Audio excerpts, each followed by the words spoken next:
এ দুনিয়ার ইমানদারের দল, ভালো করে শুনে নাও, ইস্তাঈনু বিসসবরি ওয়াসসালাহ।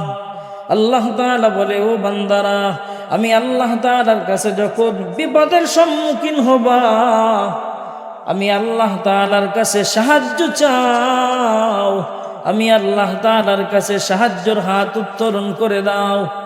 আমি আল্লাহর কাছে সাহায্যের মাধ্যম দুইটা। কয়টা?